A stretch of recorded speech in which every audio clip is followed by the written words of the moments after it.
आशियाना में 4 बजे तक आप ही आप हैं SR यानी संतोष राव के साथ। मुझे कुछ कहना है, मुझे भी कुछ कहना है, मुझे कुछ कहना है, मुझे भी कुछ कहना है। पहले तुम, पहले तुम, पहले तुम, पहले तुम, पहले तुम, तुम, तुम, तुम, तुम, तुम।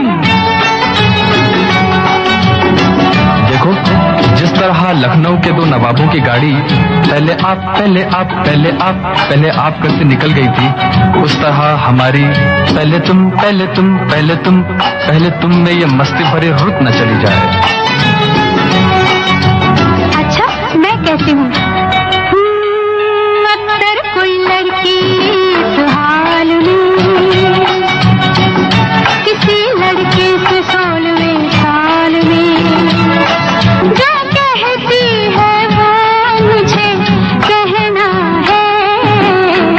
अक्सर कोई लड़का इस हाल में किसी लड़की से 16वें साल में जो कहता है वो मुझे कहना है।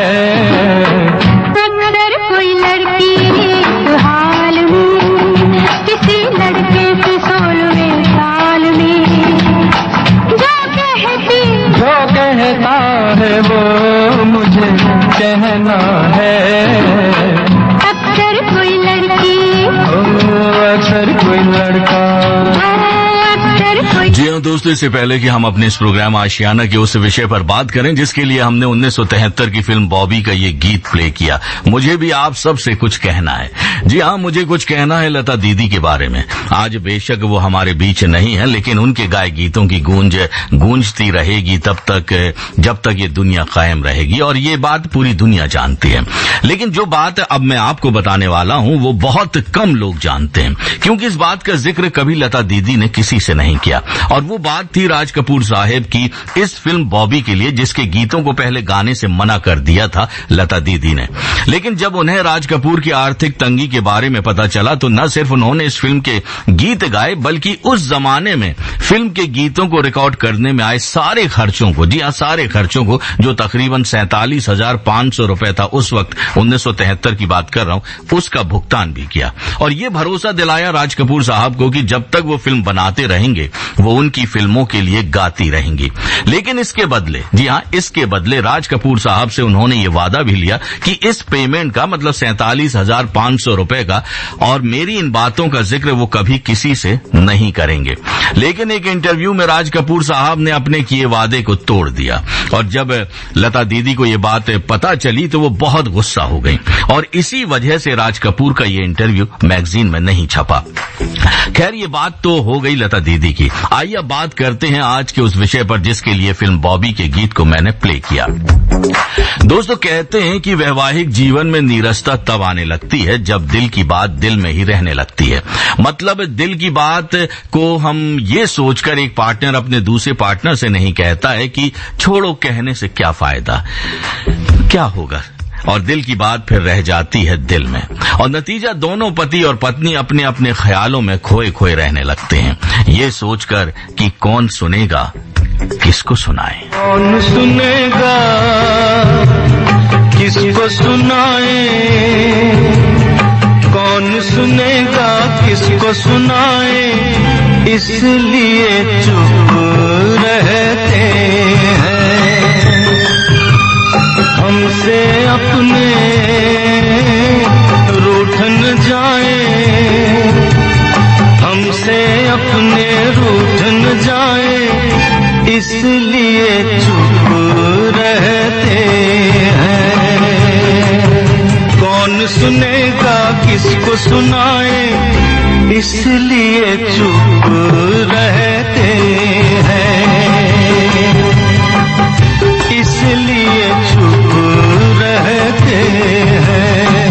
अब आप चुप इसीलिए रहते हैं कि कौन सुनेगा किसको सुनाए, तो आप ये समझ लीजिए कि ये आपका भ्रम है कि आपकी बात आपका पार्टनर नहीं सुनेगा।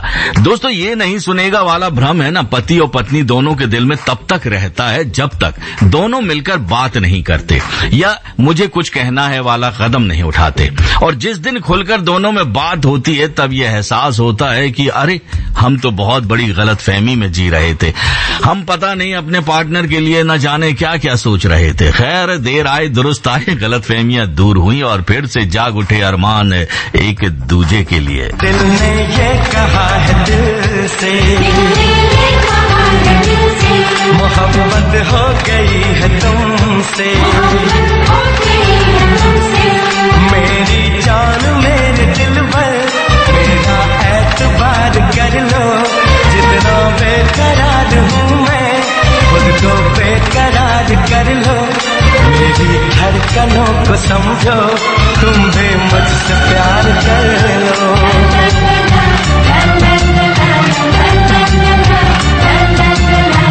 दिल ने ये कहा है दिल से,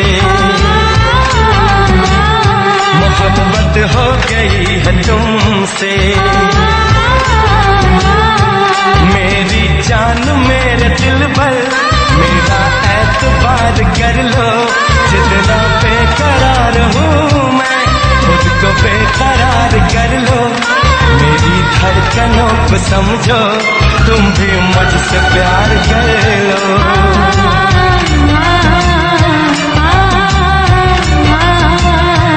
दिल ने ये कहा है दिल से, मोहब्बत हो गई है तुमसे।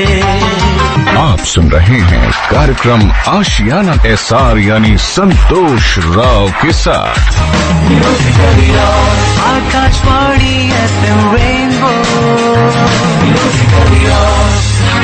और इस दिल में क्या रखा है, और इस दिल में क्या रखा है, तेरा ही दर्द छुपा रखा है, तेरा ही दर्द छुपा रखा है, चीर के देखे दिल मेरा तो, चीर के देखे दिल मेरा तो, तेरा ही नाम लिखा रखा है, तेरा ही नाम लिखा रखा है।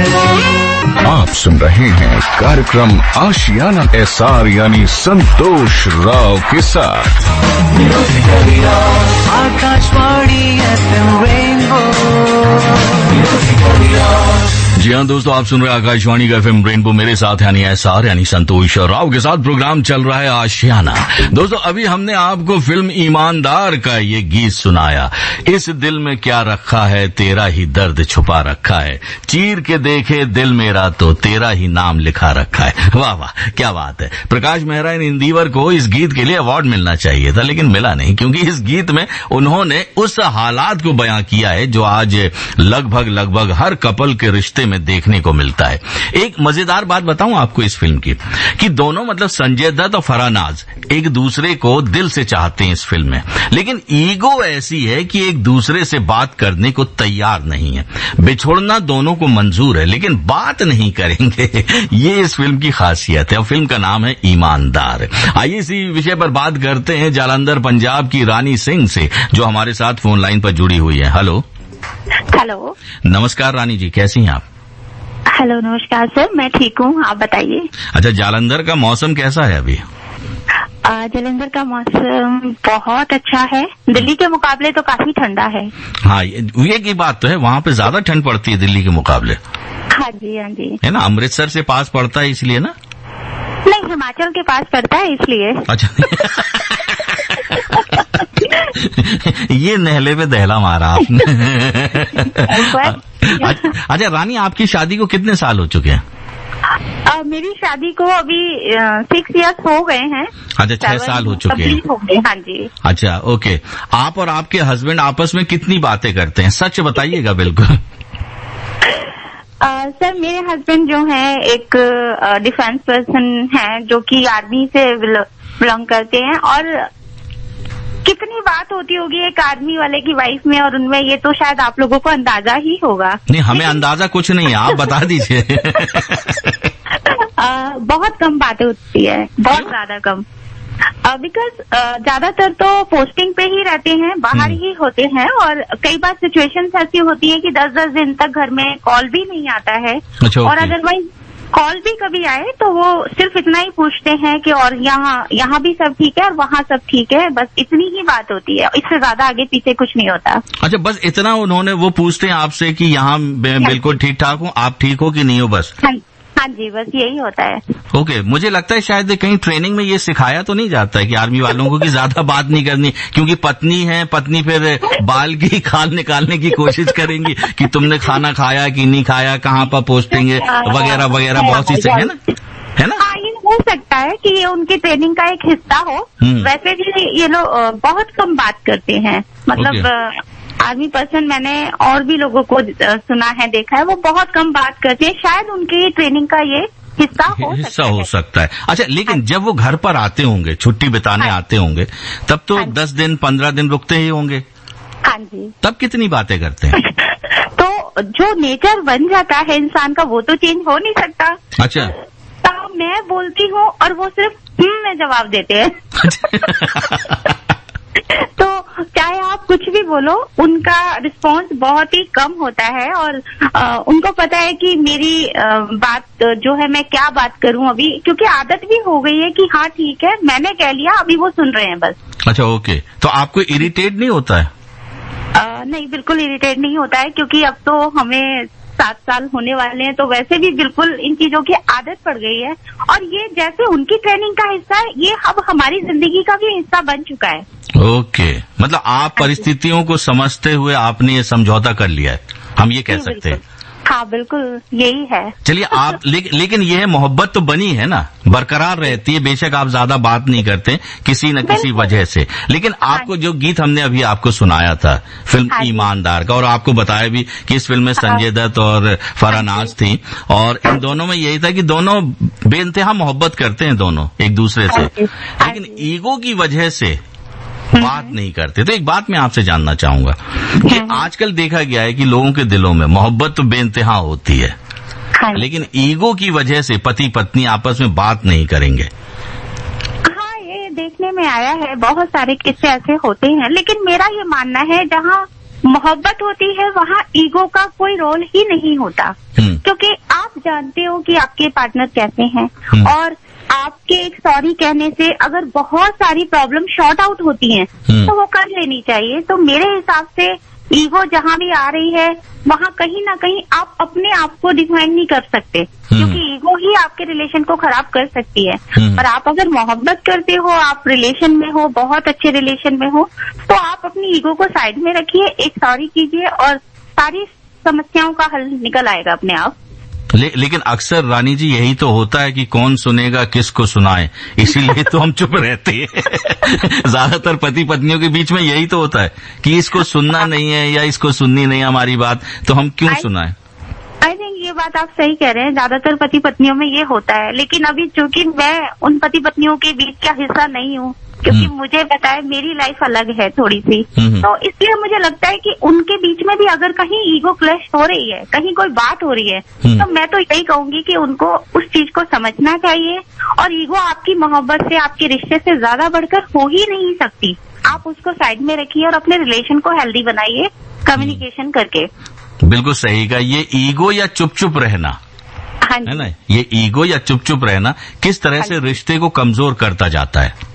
तो मेरे हिसाब से तो बहुत ज्यादा, क्योंकि आप इन चीजों को सोच सोच के अपने दिमाग में उस प्रॉब्लम को बहुत बड़ा बना लेते हैं, और जब प्रॉब्लम छोटी सी थी वो इतनी बड़ी बन चुकी है, तो ऑब्वियसली फिर आपको ये लगेगा कि हमने इस चीज को शॉर्ट आउट हम नहीं कर सकते, हमारे हाथ में नहीं है, और बात इस तरह से हाथ से निकल जाती है, जो कि आपके एक बहुत अच्छे रिश्ते को खराब करने की नौबत तक भी आ जाती है, और हो भी जाता है कई बार, हमने देखा है। लेकिन मेरा ये मानना है, चुप ना रहें, अपनी बात कहें, उनकी बात भी सुने, और उस समस्या में कहीं कोई समाधान निकल रहा है तो उस समाधान को जरूर अपनाएं, और ताकि आप बिल्कुल ठीक से अपने रिलेशन को निभा पाएं। बिल्कुल सही कहा। और आप कह रही हैं कि दिल की बात कह देना चाहिए, चुप नहीं रहना चाहिए। बिल्कुल चुप नहीं रहना चाहिए, बोलना जरूरी है। जी जी, चलिए हम भी बोल देते हैं, लेकिन शब्दों से नहीं, हम गीत के माध्यम से बोलने की कोशिश करते हैं। आप रानी जी बने रहिएगा हमारे साथ, क्योंकि प्यारा सा गीत हम सुनाने जा रहे हैं, आपको सुनाएंगे और सभी लिसनर्स को सुनाएंगे। गौर से आप भी सुनिएगा इस गीत को, क्योंकि इसी गीत में छिपा होता है हमारा अगला सवाल। तो आप सुनते रहिए और बने रहिए हमारे साथ आकाशवाणी के FM रेनबो पर। जी। कह दूं तुम्हें हाँ या चुप रहूं, ना, दिल में मेरे आज क्या है, क्या है? कह दूं तुम्हें या चुप रहूं, दिल में मेरे आज क्या है, तो बोलो तो जानू, गुरु तुमको मानू, चलो ये भी वादा है। अच्छा, कह दूं तुम्हें या चुप रहूं, दिल में मेरे आज क्या है, तो बोलो तो जानू, गुरु तुमको मानू, चलो ये भी वादा है। दोस्तों, दीवार फिल्म का ये गीत सुनकर ऐसा लगता है कि कह देने से न सिर्फ कंफ्यूजन दूर हो जाती है, बल्कि आपसी समझ में भी इजाफा होता है। क्या कहेंगी रानी जी? सर बिल्कुल सही बात है। आप अपनी बात कोई भी बात कहना चाहते हैं उसको कह लीजिए, उसके बाद सोचा जाएगा कि क्या हो रहा है या सामने वाला क्या रिएक्ट कर रहा है। लेकिन आपने तो कह दिया ना, आपके ना कहने से जो चीज सुलझ ही नहीं रही थी, आपके कहने से कहीं ना कहीं सामने वाले को सोचने के लिए मजबूर कर देगी कि आप ये बात क्यों कह रहे हो। और वो बात फिर कहीं ना कहीं जो भी आपकी कंफ्यूजन है, जो भी आपकी परेशानी है, वो कम कर देगी। आई थिंक बोल देना चाहिए। बिल्कुल। तो अच्छा, एक बात मैं आपसे जानना चाहूंगा, क्योंकि आपने कहा कि आपके हस्बैंड, आपके हस्बैंड का नाम क्या है?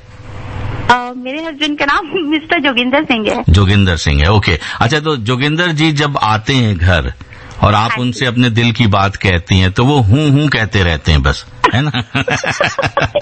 तो आपका एक्सपीरियंस क्या कहता है कि आपस में बैठ के बात करने से रिश्ते में कितनी मधुरता बढ़ती है? एक्चुअली उनके इस नेचर ने ना मुझे आई थिंक ऐसा ही बना दिया है कि हाँ, मुझे पता है कि सामने से जवाब क्या आएगा। अच्छा, ओके। उनका जवाब मुझे मालूम पड़ जाता है कि हाँ, इन्होंने सिर्फ बोलना है और उसके बाद इन्होंने आगे उस चीज को बोलना ही नहीं है।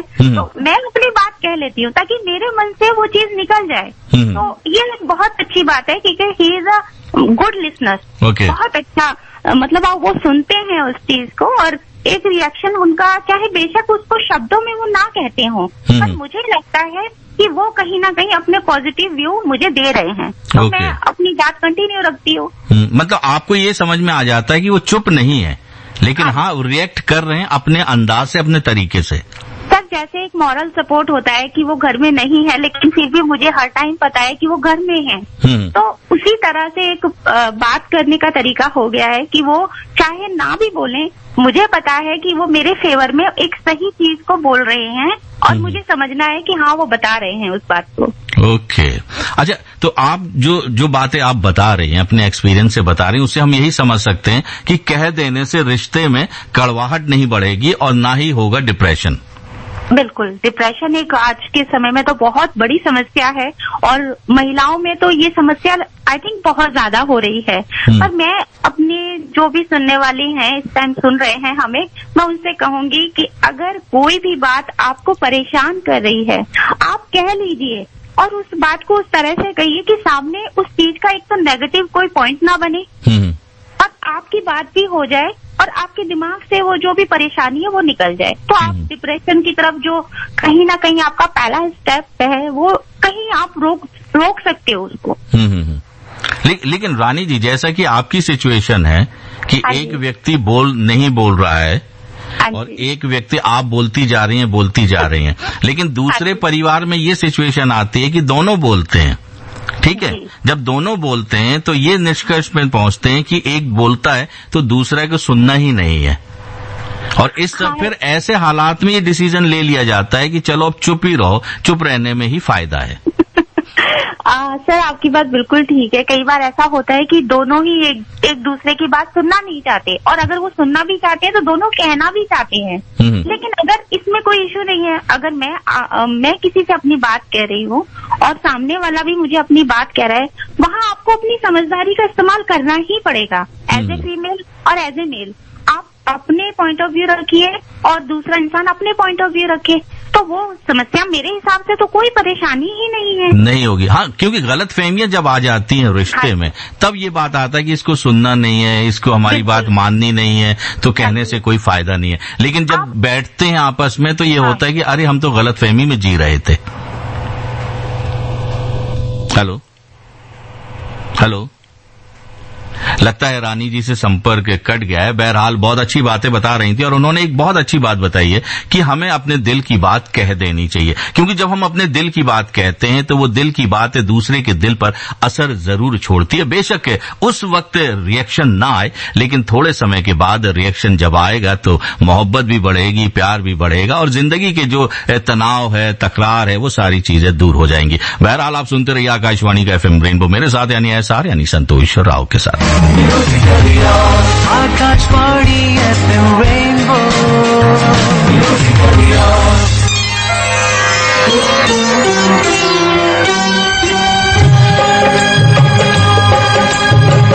और नहीं कुछ तुमसे कहना, और नहीं कुछ तुमसे कहना, जीवन साथी, जीवन साथी, जीवन साथी, साथ में रहना, जीवन साथी, साथ में रहना।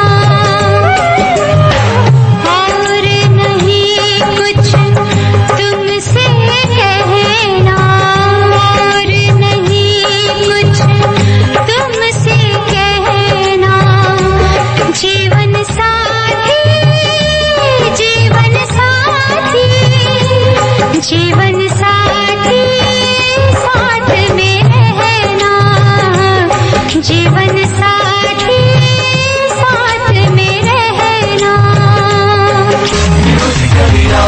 Akashvani FM rainbow.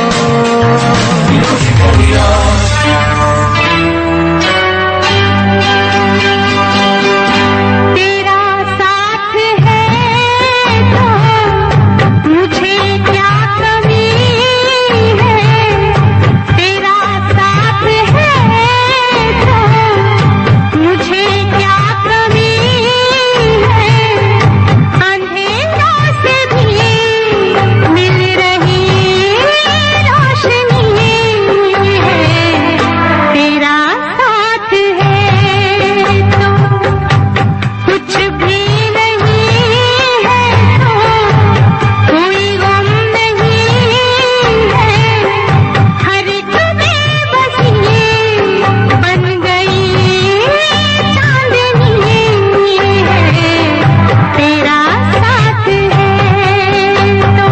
जी हाँ, एक दूसरे का साथ तब और ज्यादा प्यारा लगने लगता है जब हम खुलकर एक दूसरे से अपने दिल की बात कहने लगते हैं। तो खुलकर अपने पार्टनर से कहिए अपने दिल की बात, क्योंकि जब आप कहेंगे तभी उनका दिल आपके लिए कहेगा। तुझ संग प्रीत लगाई सजना, तुझ संग प्रीत लगाई सजना, सजना, ओ रामा।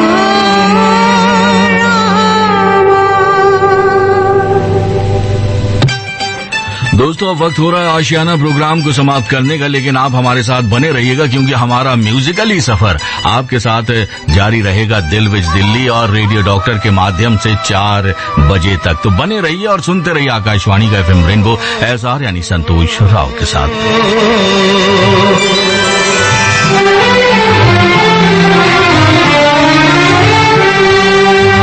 तुझ संग प्रीत लगाई सजना,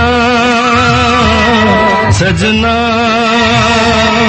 सजना हो रामा।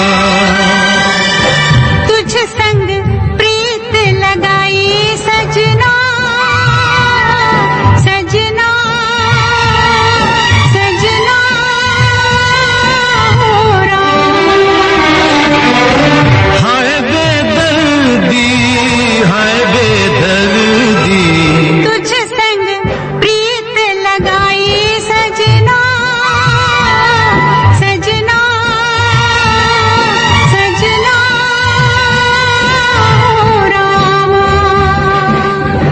दिल्ली वालों को रेनबो की सौगात दिल विच दिल्ली, यानी दिल्ली एनसीआर विद एसआर। मैंने दूर से देखा वो तो लकी मोटे रेखा रेखा ने भी मुझको देखा, पर न देखा न देखा। बोली लगते हो अच्छे घर के, सेक्सी मुड़ मुड़ के न देख मुझे, मुड़ मुड़ के, मुड़ मुड़ के न देख मुझे, मुड़ मुड़ के। वो जना खड़ी थी सार बड़ी बेकार खड़ी थी, मैंने भी तो पास जाके बोला मैं सहारनपुर के।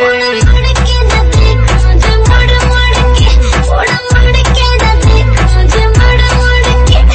मुड़ मुड़ के न देख देख, मुड़ मुड़ के न देख, मुड़ मुड़ के न देख देख, मुड़ मुड़ के न देख। जी हाँ, मुड़ मुड़ के न देखे मुड़ मुड़ के। वैसे ये गीत सुनते सुनते मुझे एक बात याद आई कि जब मैं पहली बार दिल्ली आया था तो दिल्ली की एक दो बड़ी बड़ी बिल्डिंग देखकर मैं भी हैरान था कि वाह, इतनी ऊंची बिल्डिंग दिल्ली में भी है। और जैसे ही उस ऊंची ऊंची बिल्डिंग में से एक प्यारी सी, सुंदर सी, खूबसूरत सी, दिलकश सी लड़की को मैंने बिल्डिंग के अंदर जाते देखा तो अन्नू मलिक की तरह मुझे उस लड़की से ये कहने का मन करने लगा।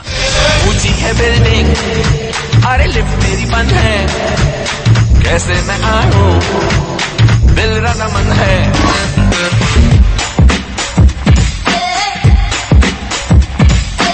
ऊंची है बिल्डिंग, लिफ्ट मेरी बंद है, कैसे मैं आऊं, और दिल रजामंद है।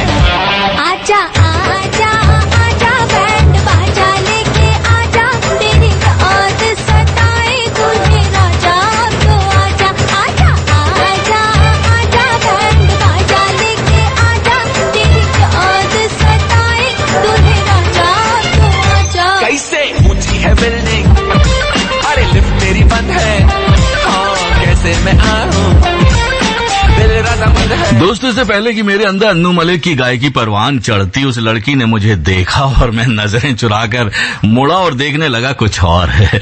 दोस्तों, अक्सर कुछ ऐसा ही उस व्यक्ति के साथ होता है जो दिल्ली पहली बार आता है। दिल्ली की चकाचौंध, बड़ी बड़ी सड़कें, बड़ी बड़ी बिल्डिंग देखकर हैरान भी होता है और एक बार फिर से मुड़कर उसको देखता जरूर है। वो बात अलग है कि उसमें मेरी तरह अन्नू मलिक ना बने, लेकिन गुलजार साहब जरूर बनेगा और कहेगा कि दिल्ली तुझे देखा, कि दिल्ली तुझे देखा तो मेरा दिल धड़क गया, दिल्ली तुझे देखा तो मेरा दिल धड़क गया। ये तेरी खूबसूरती है या तेरे आकर्षण का चमत्कार कि मैं पहली नजर में तेरा हो गया, तेरा हो गया, हाँ मैं तेरा हो गया।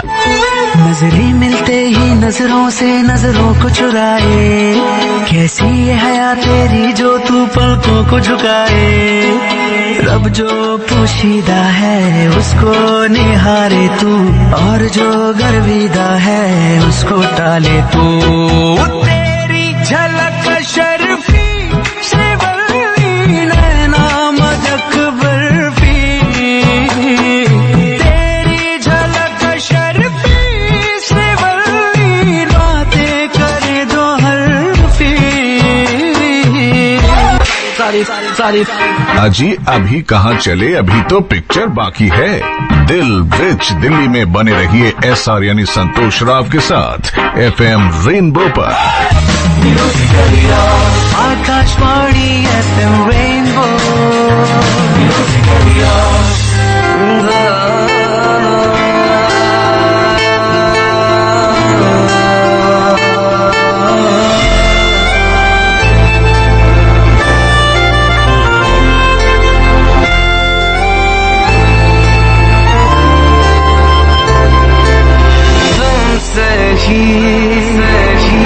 बातें करनी है, हाँ तुमसे ही कुछ बातें करनी है, कुछ लम्हे कुछ रातें जीनी है। चाहतों के शहर में एक दफा चल घूम आते हैं, चलो लम्हे चुराते हैं, चलो ना मुस्कुराते हैं। मोहब्बत मैं करता हूँ, मोहब्बत तुम भी कर लो ना, मोहब्बत मैं तो करता हूँ, मोहब्बत तुम भी कर लो ना। तुम्हें तो दिल में रखा है, जरा सा दिल ही रख लो ना। मोहब्बत मैं तो करता हूँ, मोहब्बत तुम भी कर लो ना। तुम्हें तो दिल में रखा है, जरा सा दिल ही रख लो ना। आप सुन रहे हैं कार्यक्रम आशियाना के तहत दिल विच दिल्ली, SR यानी संतोष राव के साथ।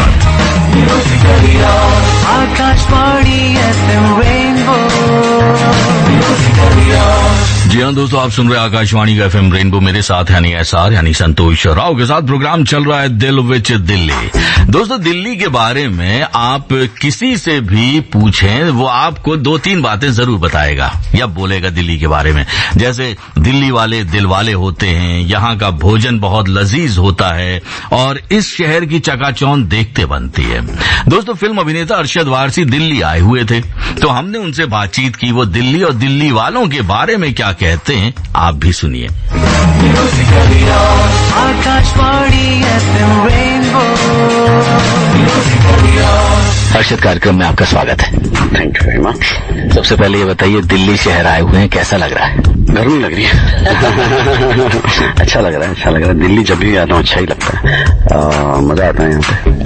दिल्ली आप बराबर आते रहते हैं, हर बार कुछ न कुछ नयापन जरूर देखने को मिलता है। आज कुछ नयापन दिखाई दे रहा है? सैंडस्टॉर्म दिखाई दे रहा है मुझे। नहीं, अभी तो आया हूँ, अभी तो यहाँ हूँ। अब बाहर निकलूंगा, शाम को जाऊंगा कहीं ना कहीं कुछ खाने के लिए। दिल्ली का खाना आपको बहुत पसंद है? जी बिल्कुल बिल्कुल बिल्कुल। कई ऐसी जगह जहाँ मैं जा नहीं सकता, लेकिन आ जाता है खाना यहाँ पे। कबाब वबाब बर्रा वो सब आ जाता है। वैसे खाने के अलावा दिल्ली की और क्या चीज आपको पसंद है? मुझे दिल्ली के लोग पसंद हैं, उनका जो मिजाज है वो पसंद है। मिजाज है जिस तरह के हैं वो दिल वाले हैं, और वो सब बातें पसंद हैं। आई थिंक यहाँ ये लोग हैं जो they really enjoy themselves. I notice that very evidently. Delhi वालों के लिए कुछ कहना चाहेंगे? दिल्ली वालों के लिए क्या कहना, दिल्ली वाले हैं ही बड़े मजेदार लोग हैं, और जैसे हैं आप लोग बिल्कुल वैसे ही रहिए।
करके इशारे, ओ लड़की आंख मारे, आंख मारे, ओ लड़का आंख मारे, आंख मारे, ओ लड़की आंख मारे। Akashvani FM rainbow. याद आ रहा है तेरा प्यार,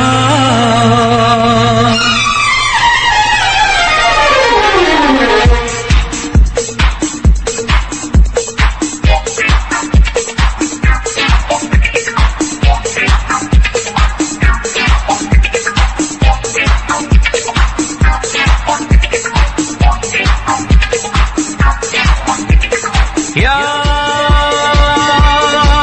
आ रहा है तेरा प्यार,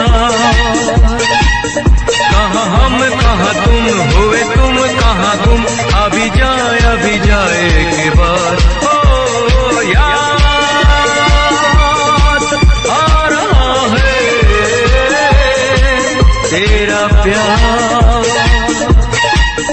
कहाँ हम कहाँ तुम, हुए तुम कहाँ तुम, अभी जाए के बाद हो याद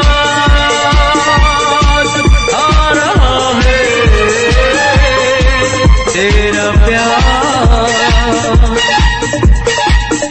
जी हाँ दोस्तों, आप सुन रहे हैं आकाशवाणी का एफएम रेनबो। मेरे साथ है एसआर यानी संतोष राव के साथ प्रोग्राम चल रहा है दिल विच दिल्ली। आइए अब बात करते हैं 2013 की फिल्म मद्रास कैफे की। और इस फिल्म को डायरेक्ट किया था सुजीत सरकार ने, और इस फिल्म में मुख्य भूमिका में थे John Abraham, Nargis Fakhri, Leena Paul और आराशी खन्ना।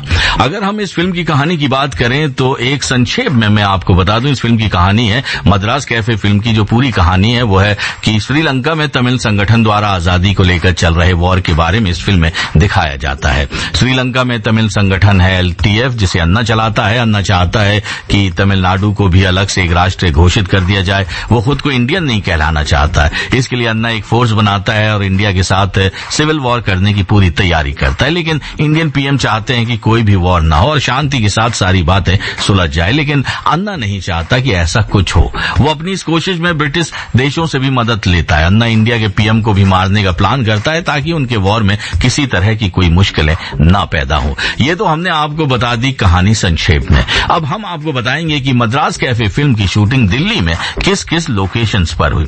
लेकिन उसके लिए आपको रखना होगा संतोष के साथ संतोष, क्योंकि अभी हम लेंगे एक म्यूजिकल ब्रेक। उसके बाद हम करेंगे फिल्म लोकेशंस की बात।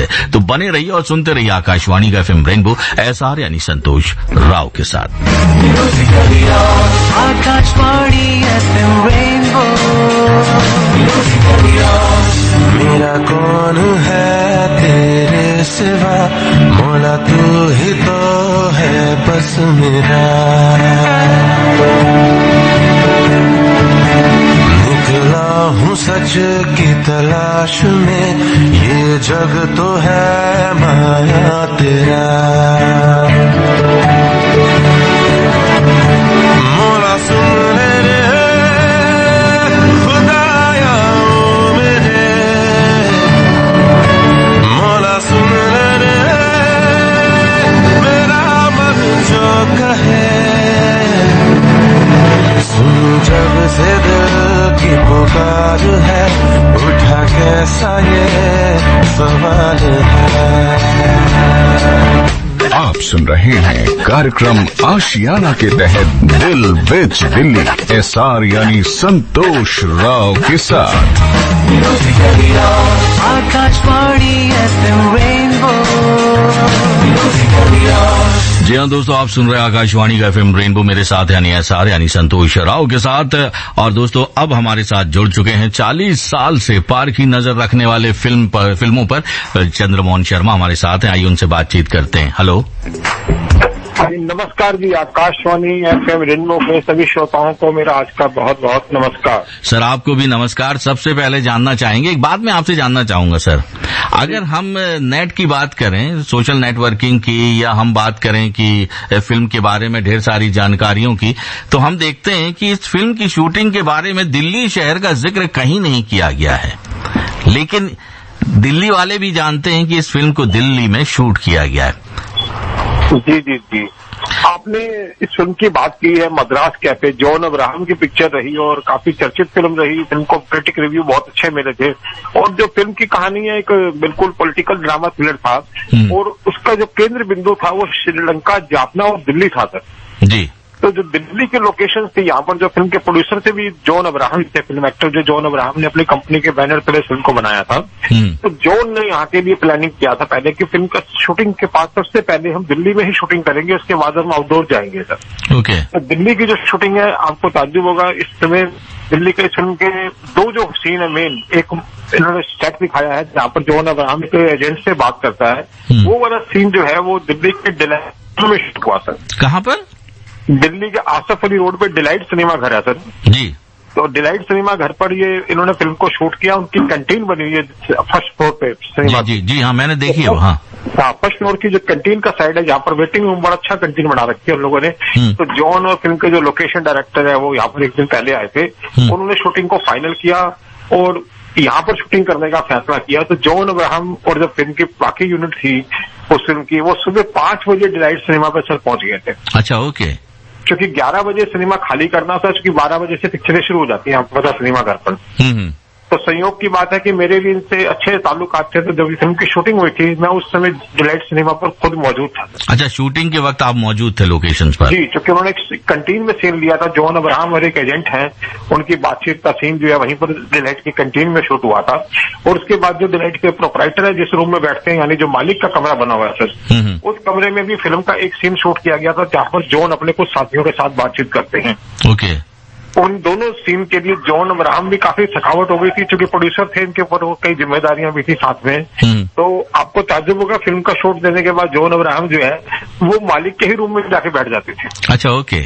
और मालिक का रूम खुलवा दिया गया था, सिर्फ मालिक वहां जो शशांक जी उन्होंने पूरी उनको सुविधाएं दी थी। तो उन्होंने एक कस्ती जरूर मांगी थी कि जब फिल्म रिलीज हो तो आप कहीं ना कहीं लोकेशन में हमारा नाम डालेंगे। अच्छा, तो क्रेडिट दिया गया इस जगह को? बिल्कुल, जो लोगों ने क्रेडिट दिया ये उनका एक बड़प्पन रहा, क्योंकि जो उनके साथ तय हुआ था वो उन्होंने करा था। जो डायरेक्शन वगैरह में आता है तो उन्होंने आता है कि कटकटसी वगैरह में ये न्यू दिल्ली डिलाइट सिनेमा था। ओके। इस सीन के अलावा फिल्म की जो कहानी है वो होम मिनिस्टर और पीएम साइड से गुड से भी जुड़ी हुई है, पॉलिटिकल चूंकि थ्रिलर है। दिल्ली के डिलाइट सिनेमा घर पर सिर्फ एक दिन शूटिंग हुई थी, सुबह 7 बजे से 11 बजे तक।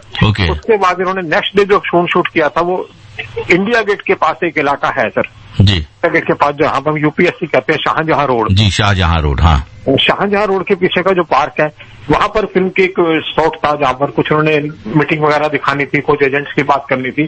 तो वो सीन जो है वो भी सुबह शूट हुआ, चूंकि वीकडे था, फिर रश का टाइम होता है, कभी भीड़ हो जाए, कुछ ट्रैफिक पे फर्क पड़ेगा। तो जो है बाकी स्टाफ ने फिल्म को वहां पर भी सुबह 7 बजे ही शूट किया। और इस फिल्म का एक जो मेन सीन था वो INA चौराहे पर भी सर शूट हुआ। अच्छा ओके। INA मार्केट आपने जरूर देखी होगी। INA मार्केट से पहले सफदरजंग का एयरपोर्ट है छोटा सा। जी जी जी। तो सफदरजंग एयरपोर्ट के सामने जो हुमायूं टाउन के पास जो है वहां पर फिल्म के कम से कम वहां 2 दिन शूटिंग चली था। अच्छा ओके।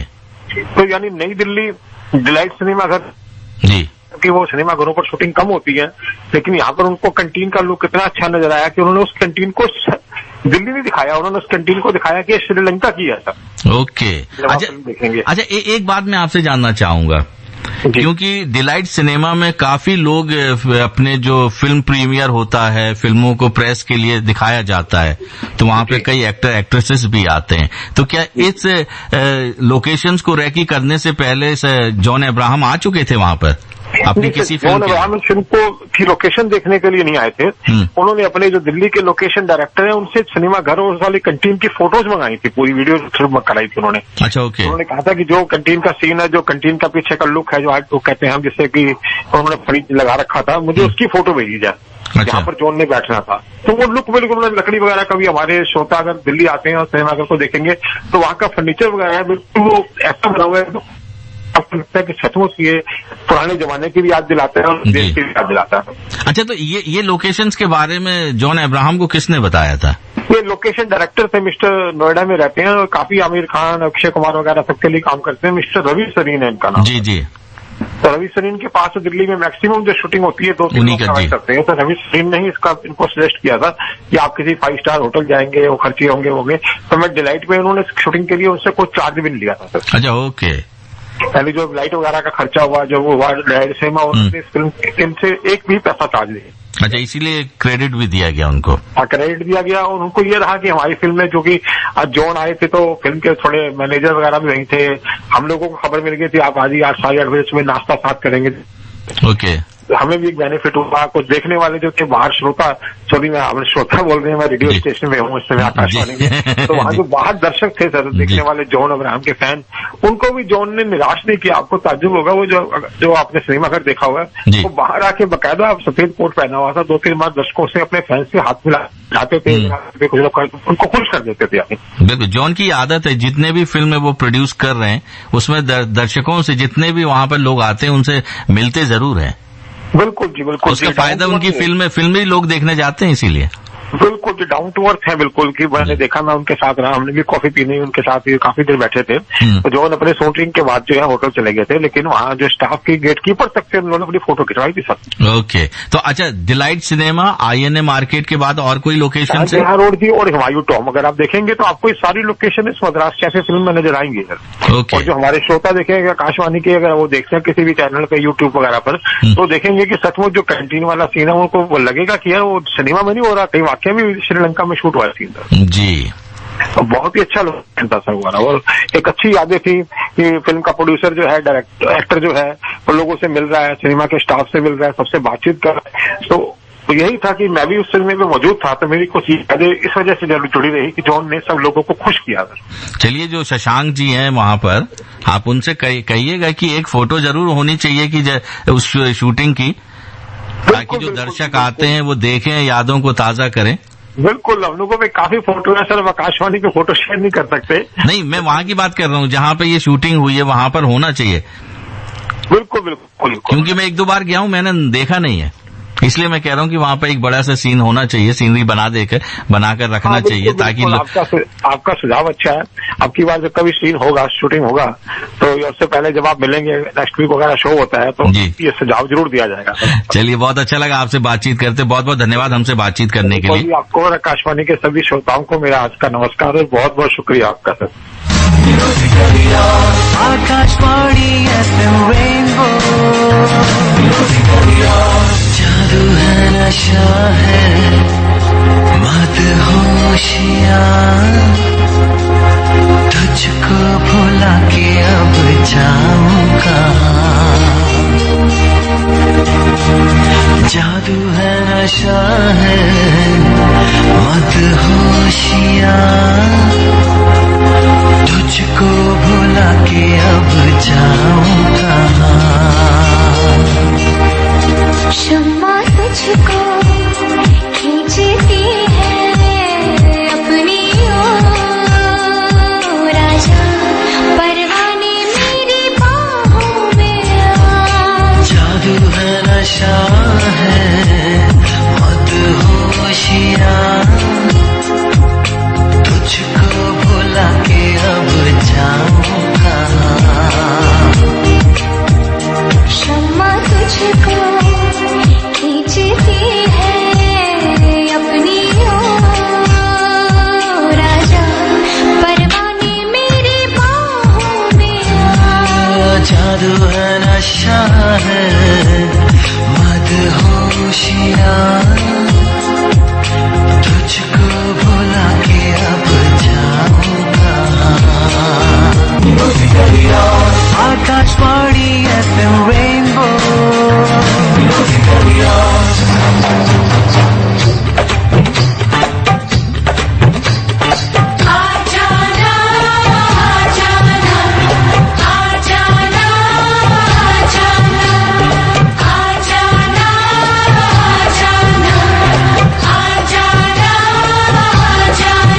जब दिल न लगे दिलदार, हमारी गली आ जाना। जब दिल न लगे दिलदार, हमारी गली आ जाना। जब करना हो हमसे प्यार, हमारी गली आ जाना। जब करना हो हमसे प्यार, हमारी गली आ जाना। आ जाना, आ जाना,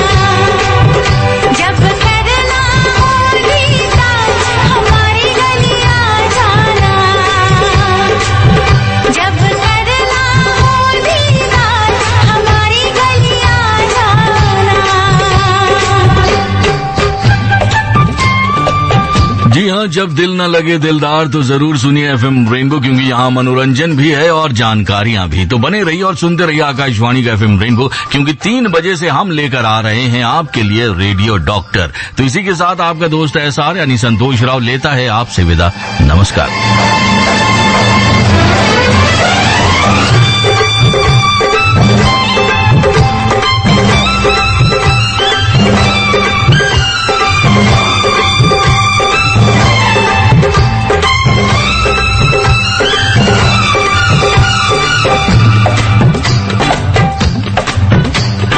जब नींद आए ना रातों को रानी, करने लगे तंग तुझको जवानी। जब नींद आए ना रातों को रानी, करने लगे तंग तुझको जवानी। धड़कन सताए जादू जगाए मौसम करे छेड़खानी, जब जुब्न पे आ